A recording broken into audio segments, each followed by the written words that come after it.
enumerated the steps there that that sports people have to go through. But some of the recommendations in the ministry's guidelines have a cost effect. Yes. On the federations, for instance, testing of athletes and other personnel, customizing facilities conform with the guidelines to minimize contact, the requirement for continuous cleaning and sanitization and so on. So federations are already saying they are cash strapped as it is. So what is the ministry doing to ensure that they are not only able to do that, but to ensure that even as we resume sporting in the country, we do not put our athletes at risk? First and foremost, let's all understand that we're all operating within the same ecosystem. So there is no other source of income other than ourselves as a people of Kenya. And therefore, if federations are hurting, so is government. There's no unlimited resource basket. So we need to understand that.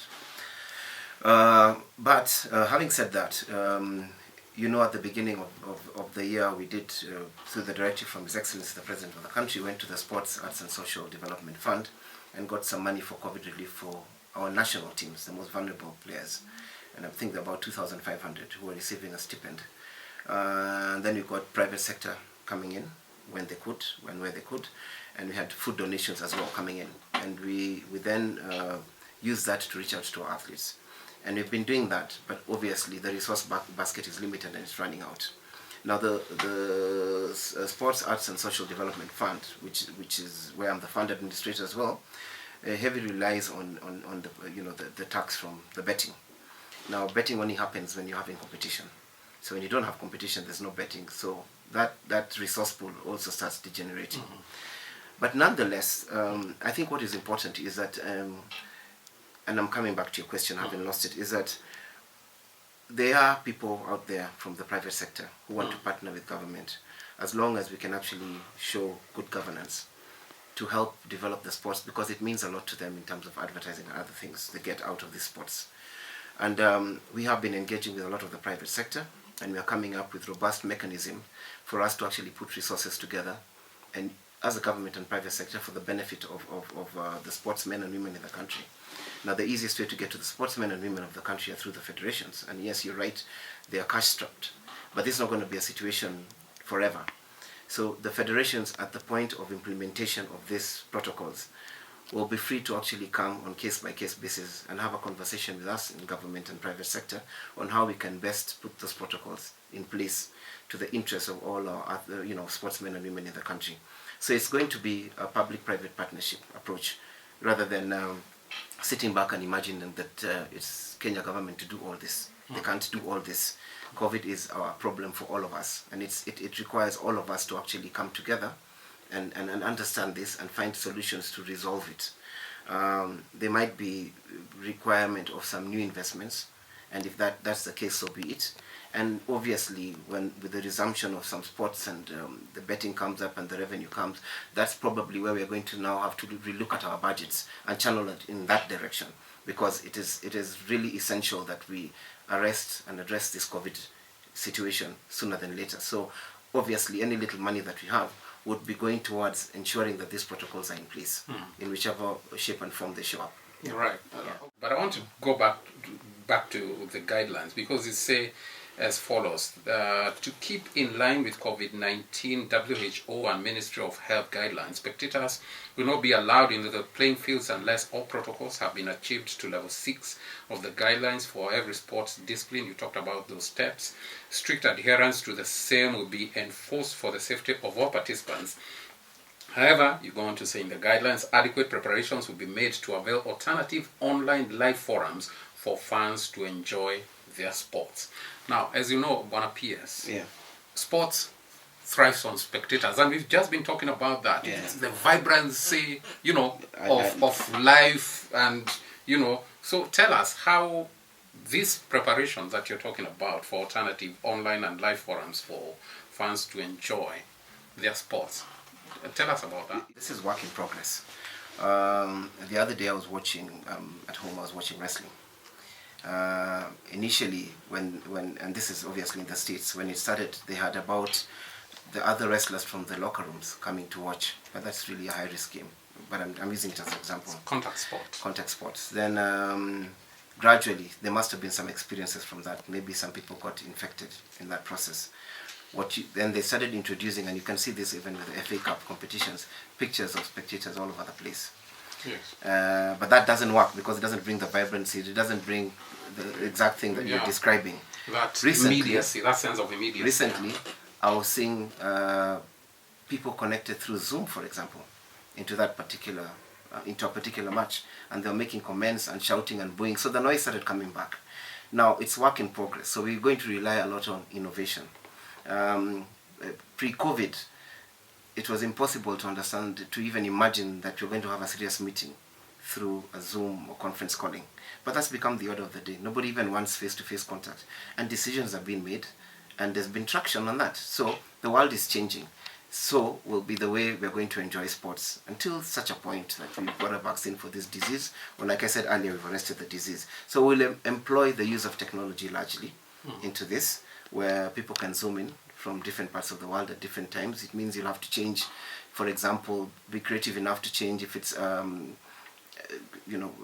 marathon competition, the timings, so that everybody who needs to watch around the world is able to log in the same way we did when we were watching Eliud Kipchoge break the record last year. Everybody watch it from internet based. Yeah, so that's the kind of thing we're thinking of right now. But it's work in progress. Who knows who'll come up with something even more creative. Right. But whatever is there, because it's actually improving the space of the ecosystem for sportsmen and women, then we'll obviously have to start considering making the requisite investments to make that happen. You say failure to adhere to the guidelines will lead to the following. One, suspension, revocation of the registration certificate, prosecution of the offenders, and the existing laws. So how will your ministry police sports to ensure that there's adherence to the guidelines? So, if you're obviously going against the guidelines and putting people at risk for whatever reason, we have a responsibility as a government to protect the Kenyans, and we will exercise that responsibility. It is not our wish to go that direction, and I think it has been emphasized several times by His Excellency the President. This responsibility is a citizen's responsibility. Each and every individual is expected to understand that your life is at risk if you do not follow this path. These rules are not being put there to make it difficult for you. These rules are being put there to enable you to actually operate within an environment that we're all trying to understand and come to. Not to benefit government. Yes. To benefit you. It's to benefit you, right. Precisely. Yeah. Right. So I don't think our work is to go around and looking for who are offenders and who are, and even now with all these protocols in place and all the directives that have been given and directions, people are still trying to break curfew, and what you have those people, but majority and largely of Kenyans are beginning to obey the law because they understand it's in my doorstep and it's to my benefit to follow up this because I am being protected as an individual. Right. And as an individual, I actually have the responsibility to protect the next Kenyan next to me, by example and otherwise. Right. Yeah. Among the promises made by the Jubilee administration while campaigning in 2013 was to build 5 modern stadiums across the country. Yes. Well, this hasn't quite happened, but you say it's something that your ministry and yourself have now taken up. In this year of COVID, where all the competitions that we were going to host and have, starting from the Kenya Open to the World Rally Championship to the World Under-20 Olympics and so on and so forth. Once that was cancelled and sports competition was actually stopped, the next most important thing was how we're going to spend our time in the year productively to the benefit of the country and the ministry at large. And the only thing that we're directed to do from His Excellency the President was just one simple thing: give me back my stadiums. And we sleep, we breathe, give me back my stadiums every day. There is no single 2 days that I will not be in the field somewhere supervising the construction of these stadiums, right from the Rift Valley to Eastern Province to Meru to Central, and we have new ones that are coming up in Kisumu. We have down here in Congregate, we have the showground here, next to the showground, that park where people actually were practicing anyway. Jamhuri Park. The Jamhuri Park, where we're doing a sports park. You could actually send your people to go and see what's happening up there. It's 2 weeks old, but they're moving with speed. And all these are going to be handed over back to the ministry complete, because that is the directive, by December 31st this year. So COVID came in, but it didn't mean we are closing down the ministry. It meant that we just rechanged what we are going to do, and all the efforts are towards the stadiums, the development of the stadiums that were promised, so that 2020 will be remembered as a year of the development of sports infrastructure to the benefit of sportsmen and women in the country. And we're not looking back on this one. Right. Yeah. So tell me, one PS, are stadiums seen as a viable investment that would make a return? Once you have the requisite stadiums built to international standards, then it gives you the ability to go out there and lobby to host international sporting activities that come into the country, because they don't like to actually focus on one particular area. And if you have certain targets you set for yourself, that every year we'll have 5 major events in the country, then you need those stadiums. And when you have those events, they come with it becomes a whole tourism thing coming in, and the necessary supporting infrastructure around those events, the food suppliers, the hotels, etc., now justifies the establishment of those stadiums. Right. So it is important to have those infrastructure in place if you're going to be able to go outside there and say Kenya as a country are ready to host even the World Cup, for example. You need to have the infrastructures in place. But also because of COVID and this issue of spectators that we've been talking about the whole morning, we are also beginning to look at this sporting infrastructure. We need to have different spaces as well that will allow for it to go on without necessarily having the big stadiums. So the big stadiums are for the big international games, because the world will go back. We'll defeat this enemy and we'll go back to normal. But we need these other different sporting infrastructures also to enable certain competitions to go on within the country. So investment in sports infrastructure for the development of sports is very important, because sports does lead to tourism, and tourism does feed our country and bring in foreign exchange. We have seen a renewed emphasis on the importance of physical fitness and exercise. So what is the ministry doing, other than the infrastructure that you just talked about, to ensure that every neighborhood, or at least most neighborhoods, have sports or recreational facilities? You know the different responsibilities. There's so much that the ministry can do in terms of establishing infrastructure. I'll come back to that. But we also have the counties who have their own responsibility to do the same. So the one, we're doing what we can do to establish this infrastructure. Jamhuri Park is a public facility, and it will serve the residents of Kibera, for example, and Kangware, and everybody around Nairobi who wants to go there. We're looking to partner with the Nairobi County to rehabilitate the city stadium for soccer competition. We've done Nyayo, we've done Kasarani. We are also doing collaborative partnerships with most of the county governors to ensure that we have 1 or 2 good sporting facilities within those counties. Then the little smaller ones, you need to leave it to the county to take care of it, and perhaps sometimes even the members of parliament. We've identified about 25 places where we're going to put sports academies, and that's the sports institution to bring in the training that is required, both physical and mental, for upcoming athletes. And all these are within the counties. They're not actually based in the capital cities, but all of them are out there. So those investments actually to ensure, and any sports academy will have the classroom situation. Some places they even have accommodation, and then they'll have the grounds. And now we're going to target, be very targeted, use a very targeted approach. For example, if we know that most of our sprinters are coming from a particular part of the country, we focus on that particular infrastructure around there and deliberately go out to look for sprinters, for example. If it's soccer from a particular area, rugby, you do that. If it's long distance running, you give them the facilities that will help grow that talent, and etc., etc. And you can actually pick this, because you throw a stone anywhere in Kenya and you'll find an expert of something in terms of the sport discipline. And that's what we're doing around the country to ensure that we have that facility that can grow that talent there to feed into our national teams. So that continuously moving on from now, we'll always have a robust turnaround of our national team in any of the disciplines, and not necessarily have an individual who goes all the way until they can no longer practice, and we never thought about how do we feed into this growing of this national team. And that's where now talent development comes. So that's what we're doing as a ministry.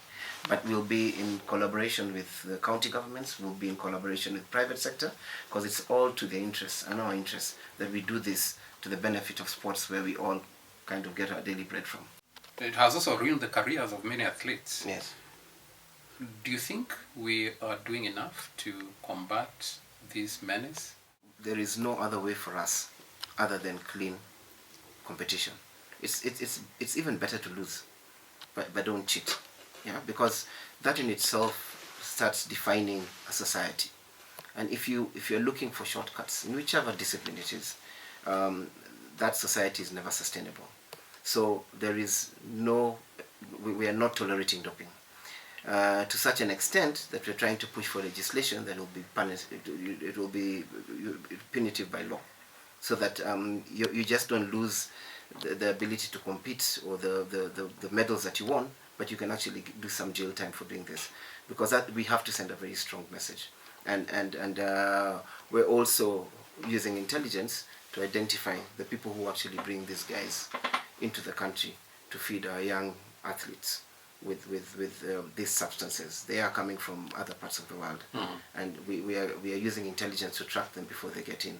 And even them, they will have to answer to the law. So we are addressing this very seriously.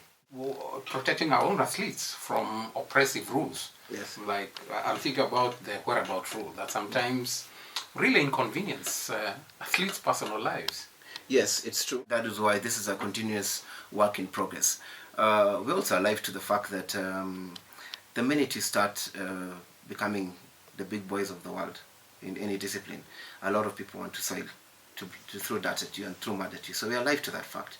So you're looking at the entire ecosystem and finding a middle ground that will benefit our athletes, enable them to have the freedom that you're alluding to, while still maintaining the rules that every other athlete in the world is expected to maintain. So it's work in progress, and I believe we'll get somewhere sooner than later. Because I'm sure you've had instances where total strangers have approached athletes, yes, and asked them for their urine tests and things like that, and when turned down, they go and say, okay, yes, you was caught doping. Yes. Yes, and we're also not taking that lightly, because they are spoiling our name with falsehoods. And falsehoods, whether it's from outside or inside, is not tolerable. Sports management, yeah, which has been like a millstone, yeah, around the neck of yeah, our sports. Yeah. Incessant wrangling among officials, mistreatments of sportmen and women, including delayed or non-payment of dues, embezzlement of funds. This has not only had the negative effect of frustrating promising talent, but has also turned away corporate investment that you've been talking about. Yeah. Private sector wants to come and invest in sports, but you need to create the enabling environment. So key to what we're doing right now in the ministry is stakeholders engagement. And stakeholders engagement is not sitting down with Federation X today and then going to meet them after 12 months. It's a continuous engagement process to even help them get the requisite systems that they need in their institutions to be able to manage. Sometimes it's just because they don't have capacity, sometimes they don't have technical expertise. So we are looking at that very seriously, and it's a gradual step, because this is something that has been going on for years, and to change it overnight it's a Herculean task, but we're up to it. So we're engaging with the federations when they come to the fund for money, particularly for preparation for international competition. Part of the returns that they have to give to the fund is how they use the money. Was it according to budget? We engage whoever went out, the athletes, they're paid directly into the account. If the federation, for example, took money and did not give the athletes that were there, it gets back to us, and then we start blacklisting. And we take the necessary action that we take to anyone who misappropriates funds. So before, they would collect the money and that's it. And then for the next competition they come in, and then you hear all this noise all over the place. But we're streamlining that. Within the fund, we have, again, a monitoring and evaluation team that goes out and constant communication with all those who are supposed to benefit, look at their books, see that the money was used in the right form. Even sometimes we go a little bit further, that if they're going to country X, use the embassies to find out what are the hotels that our athletes can go to, that the hotels that actually will give them the dignity that they require, because they actually are brand ambassadors, and then advise the federation.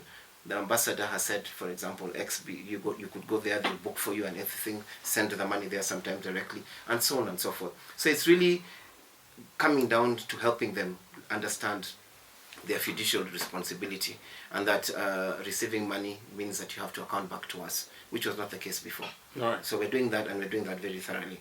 And you mess up once, that's it. Right. Yeah, we find a different way to deal with your athletes. Right. So I think it's been understood, and I think there's goodwill outside there to make sure that everybody is doing the right thing. The federations have, most of them largely, have goodwill to actually start doing the right thing as well. In attempts to streamline federations, has also found resistance from international bodies like FIFA, AWF, and... That's true. So how do you balance? It's quite a balancing act, isn't it? Yeah. You can't engage your federations without engaging the international bodies. You must establish relationships. It's just about relationship management, such that when there's a time when you need to discipline, it is understood all over. And as you rightfully said, even these international big federations, they've had their share of problems, and it's coming out to public. And so there is a change in the world where everybody is demanding accountability regardless of where you sit. And therefore, it will become increasingly difficult for an international federation to come and accuse a government when you're actually trying to bring good governance into place. You will have a good case to come and ask, are you supporting bad governance? Because that's what we're trying to address. So it's work in progress. It depends on how you do your PR, both with the international organization, with the local federations, and with the athletes. And that's what I'm telling you. It's a 24-hour clock. You're running. You're talking to everybody. You're making as many phone calls as possible, and you're making sure that everybody understands what we're doing is to the interest of sports. Because really, that's what brings all of us to the table. It's to the interest of sports development. Right. Yeah. There was a time when Kenyan football was really the people's game. We loved it. We flooded the stadia. The players were not only admired, but also revered. The Murillas, the Joe Kadengas, the Dr. Masigas, the days of the likes of Kenneth Matiba at the helm of then KFF. Do you think we'll ever get back there? And how do you think we lost it? I can promise you. Let me not comment about it because it's in the tribunal right now. So, but I can promise you, we're going to get back there. You cannot talk about Kenya as a sporting nation without sorting out soccer, and we are very alive to what's going on, and we are sitting down quietly because we respect the rule of law, and we expect everybody else to respect the rule of law, and we are going to get there. Mm-hmm. That's all I can say for now. Okay. Yeah. There are two important events that you touched on at the beginning, as we come towards the end. The rescheduled 2020 Magical Kenya Open, Kenya Open, that's scheduled for November 12th to 15th at the current country club. There's also the Kipkeino Classic. Yeah. How are those going? That's the Continental. That will happen hopefully, assuming that the numbers of COVID come down. A lot of people abroad are actually signing up for this Kipkeino Classic to happen in Nyayo. Preparations are in place. We have a committee in place. We meet regularly, twice a week, to make sure that this happens, because it's our one big opportunity to show the world that Kenya is ready to start hosting again. The Kenya class, the golf, you understand that there is a company that's actually, the golf, that are actually organizing this. All we do is support financially. Massively, because it was planned for early in the year. We had actually ring-fenced the money for this. So I believe it's still there, but of course a lot was lost out after the cancellation. Now, assuming that everything goes to plan, we'll be ready for it. The only thing, it won't be probably, I don't want to steal the thunder, but it might not have the number of spectators that we used to have in the past, for the reasons I mentioned earlier. What personal lessons have you learned from COVID-19, and what is your message to Kenyans? What would you advise Kenyans out there about staying safe? First and foremost, I think to Kenyans out there, COVID is at our doorstep, and it can hit anyone. And it doesn't choose tribe, color, or status. And therefore, all the guidelines that have been given by the Ministry of Health, please just follow them. Wear your masks when you're in crowds. Always wear your masks when you're in crowds. Social distance. Minimize the amount of contact. And all those that have been said on and on again. They're there for your benefit and not anybody else. We want to come out of this alive and not dead. Almost everybody I know knows of somebody close who has died. Before we thought, oh, this COVID is here, everybody came with different, it's just a myth, or it's not hitting Africans. But you've seen some, deaths, both prominent people, some families wiped out, like recently the former MP, for example. But it's also important for Kenyans to understand that because this COVID can, attack anyone. It's the enemy. COVID is the enemy, not the Kenyan. So let's stop the stigma around COVID. It doesn't come because of some bad social, misbehavior. So when somebody has COVID, what they want is empathy and care, and not the stigma that we've been seeing in certain cases where people even literally want to run away from somebody because he has COVID or is asymptomatic, and that also affects the ability of a country to deal with this disease, because many people now are scared to go and get tested, because if I get positive, then people will run away from me or my family. So let's change the stigma. The enemy is COVID, not the individual. And COVID is not a life sentence. Right. A lot more people have recovered from COVID than deaths. Right. And we need to start focusing on that as a country. And there are cases where sometimes some people are affected seriously. They need more care, and there are protocols on how to deal with that. And there are some who don't even know that they have it, but they're walking around us. But they're still Kenyans. So let's stop the stigma around COVID. Again, the unusual has become usual. Everybody's getting frustrated. People in their houses are getting into cabin fever, and all sorts of stresses are coming out. Let's also be patient with one another and understand that all these stresses are not because of the person next to you, but it is the situation the way it is. So let's try and embrace new ways of engaging with each other, and have a zero tolerance for violence amongst each other, be it emotional abuse or physical abuse, which is an incident that we've seen coming out quite around the country. So yes, COVID is here, but we can live and defeat this COVID and live our lives like we used to before, in harmony and in peace. And that would be my big message to Kenyans. Mr. Joe Okudo, Principal Secretary, Ministry of Culture, Ministry of Sports, Culture and Heritage. It's been a real pleasure talking to you. Pleasure talking to you as well. Really appreciate your time. Asante sana. Asante sana. Thank you so much. Have a good day.